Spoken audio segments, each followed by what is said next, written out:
శుభోదయం అండి. ఇంకెవరైనా ఈ ఛానల్ని సబ్స్క్రైబ్ చేసుకోకపోతే దయచేసి సబ్స్క్రైబ్ చేసుకోండి. ఇప్పుడు మీరు చూస్తున్నది బచ్చల తీగ. ఇందులో మనకి సాధారణంగా 3 రకాలు ఉంటాయి.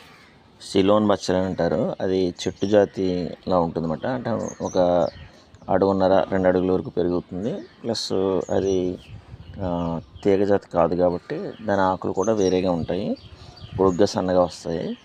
మనకి కరివేరాకుల్లో ఉండే కొంచెం వెడల్పుగా ఉంటాయి. ఇంకా ఇప్పుడు మీరు చూస్తున్నది అసలు ప్యూర్ నాటు బచ్చలు చెప్పాలంటే.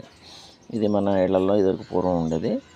ఇది 2 జాతులుగా ఉంటుంది. మళ్ళీ ఇందులో రెడ్ కలర్ బచ్చలి, మామూలు బచ్చలి. ఇందులో రెండింటిలోనూ కూడా పోషకాలు పుష్కలంగా ఉంటాయి. ఆకుకూరలు అంటే చాలా మంచివి. అందులో తీగ జాతి ఆకుకూరలు ఇంకా బాగుంటాయి. ఈ బచ్చల్లో ఏ విటమిన్, సి విటమిన్ చాలా పుష్కలంగా ఉంటాయి. యాంటీ ఆక్సిడెంట్ ఉంటాయి.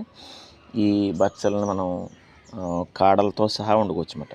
ఇది కోసిన కొద్దీ చాలా బాగా పెరుగుతుంది. ఈ వీడియో నచ్చితే దయచేసి లైక్ చేయండి, షేర్ చేయండి, సబ్స్క్రైబ్ చేయండి.